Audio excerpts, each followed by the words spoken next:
Thank you, Glenda. Good morning, everybody. How are we doing with the sound check, Ted? Everything's good? Yeah. All right, good. Well, October is a month that a lot of us start thinking about the coming year and doing some planning toward that end. And our leadership team has decided this year, and I think it's really an important element going forward, is to create a series of programs. So we're going to begin the planning process today with this program, Choosing a Direction.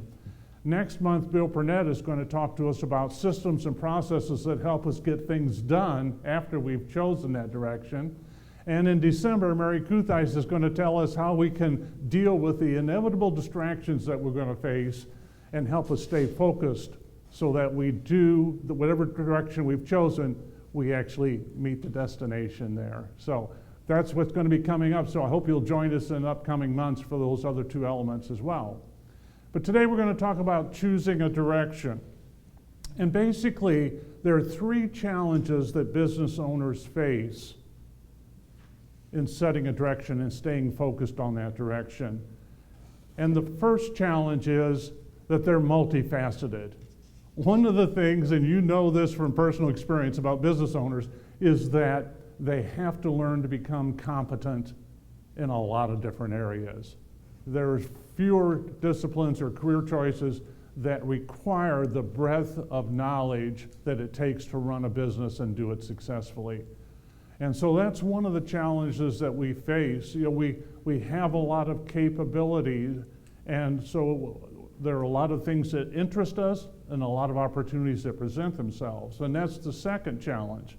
We get this myriad of opportunities, and a lot of them come from the fact of the way that you do business. And this is particularly true of people in this room. You operate at such a high level of excellence. You perform so effectively for your customers that you become the only phone call they make. So when they need something, they're on the phone to you, say, hey, I've got this situation, can you help me with it? And those are all opportunities. And one of the challenges that we have is making sure that that opportunity fits within the focus of the direction that we've chosen. The third element is identifying alignment.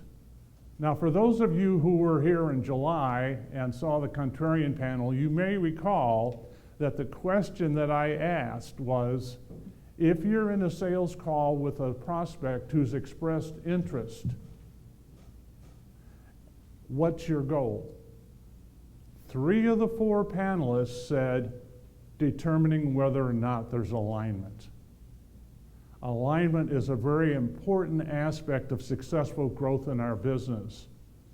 And it's not just the alignment with customers, although that's what we're going to be talking about later in this program, but it's also alignment with employees and vendors. And to give you a sense for how powerful alignment is, I have the good fortune to be in a mastermind group with Thad James, Sammy J. Ballou Creations. And it was only 2 or 3 years ago that Thad was thinking that he was probably going to be a one-person shop the rest of his career, rest of his business life. And those of us in the mastermind group said, I'll tell you what, let's think about what differentiates a balloon entertainer from a balloon artist, because what he was seeing as he looked on the horizon of balloon people, there were a lot of balloon artists, but very few entertainers. So we challenged him to take a look at what distinguished an entertainer from an artist. And he did that. And we met on Monday, our mastermind group met on Monday, and what he told us was that not only was he booked solid for the month of October, all 7 of his balloon entertainers are fully booked as well. So the alignment is very powerful. Congratulations, Thad. Yeah. So the remainder of this program now is going to be a series of exercises in which you get to work on each of these 3 elements.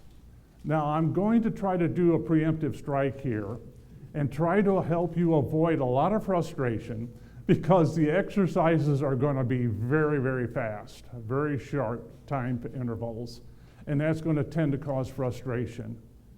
But we have to remember what the goal here is today. There are 3 reasons why I've created such a short time interval for these exercises. The first is that what my goal is today is to share with you tools that will help you choose a direction for your business. The second reason is that I want to help you identify a process and see the importance of bringing outsiders in to this exercise and to this effort in helping you plan a direction or choose a direction for the future. And the third reason that I've shortened the time frame so much is that what I find is the shorter the time frame, the more genuine the response. Given enough time, each and every one of us, myself included, is going to look for a way to present this in the context that makes us look really good, okay? Instead of being the actual feeling and the actual reason that we're doing things. So those are the 3 reasons. So be prepared. The time intervals are going to be very short. So our first exercise, and you're going to have 15 seconds to do this. I warned you, set the expectation, right? So the first exercise, we're going to deal with being multifaceted. So I want you to list as many things as you can in the next 15 seconds that you do for your clients or your customers. Start now.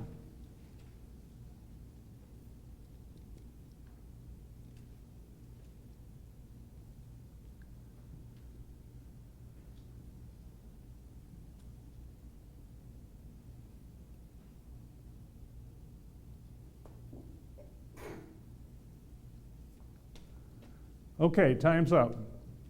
Now, I want you to pair up with someone at your table, and if you have an odd number, go into, create a group of 3 as well. And what I want you to do is, with your partner, and you each have 30 seconds to do this, take a look at what the common result is of all the things that you do for your customers. What's the one result that they can expect from all those efforts? Okay, start now.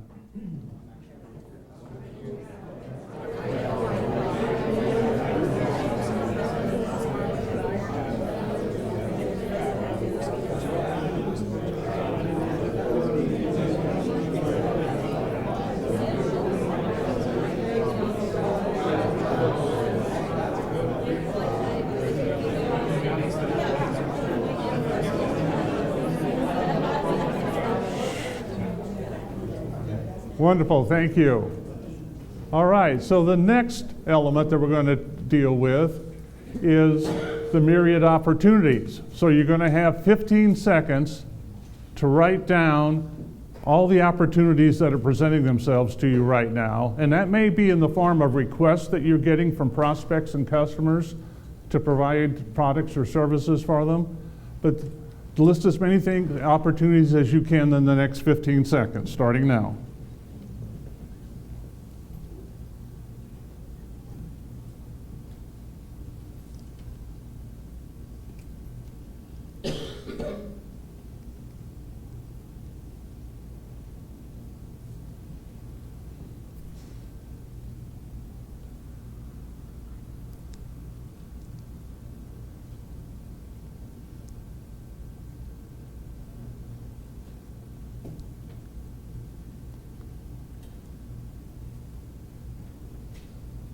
Okay, now I'd like you to pair up with your partner or partners again, and please stay with the same person or people that you were dealing with before, because now have some familiarity with your business, so things will go a little more quickly that way. And here's what you want to do.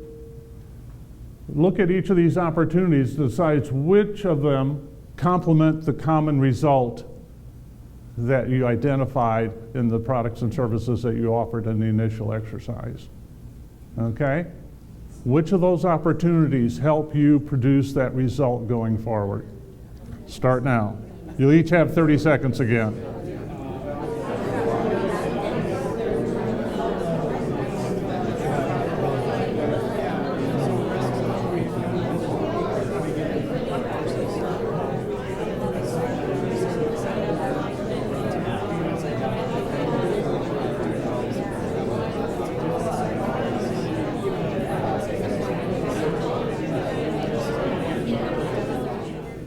All right, so we'll move on to the third element, which is alignment. And we've already discussed the importance of it. Now we're going to have 3 consecutive 15-second exercises before we get back together with your partners. All right, so the first one, you're going to have 15 seconds to list the values that have driven you to produce the products or services that you're offering. Or another way to look at it is, why did you choose to offer what you're offering? What did you see that was missing in the market that you feel like your offerings are filling the gap for that missing component?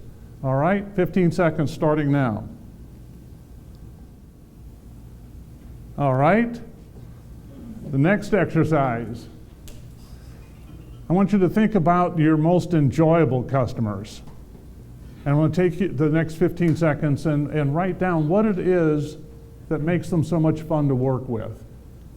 Why are they so enjoyable to work with? Okay, starts now. All right. The third exercise in this series. Your most profitable customers. What is it that makes them so profitable? And why are they willing to pay so much more for your offerings than other people are? Okay, 15 seconds starting now. All right, now I'd like you to come back together and with your partner or partners, take a look at these 3 and triangulate the results. What are the 3 to 5 common values, behaviors, characteristics that exist in all 3 of these lists? All right, work with your partner or partners on this. You'll each have 30 seconds again. Okay, let's come back together again, please.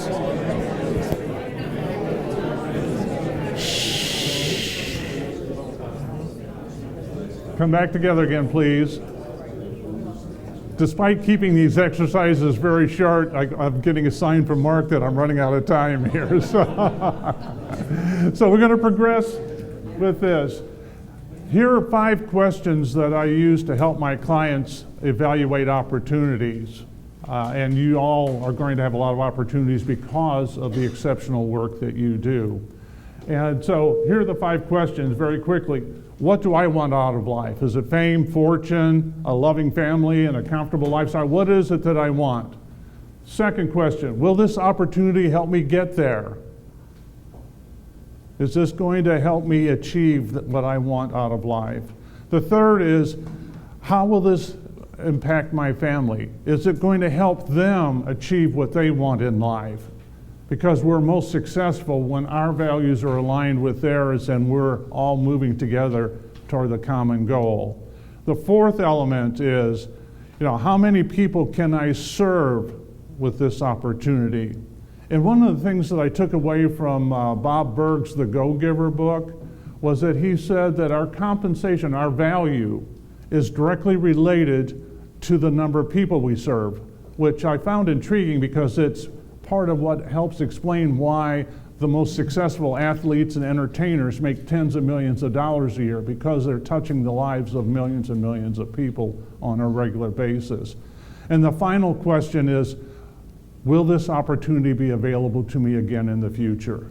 Because if it is, then there's no urgency in taking advantage of that. There might be something that might be more beneficial to you now, knowing that this opportunity will still exist in the future. All right? The key to success in your business is choosing a direction and staying focused on it. Join us next month and in December again. In November, Bill's going to help us with the processes and systems that help us get things done, given the direction that we've chosen. Mary Kuthais is going to help us deal with the inevitable distractions that we're going to face and help maintain that focus and be successful there. All right? And they can watch you on our YouTube channel. Okay. And I was just reminded that you'll be able to see this on the YouTube channel, the E4E's YouTube channel. And if you have any questions about any of this, or you'd like a copy of the slide deck, just give me a call or send me an email, and this is my contact information. Thank you.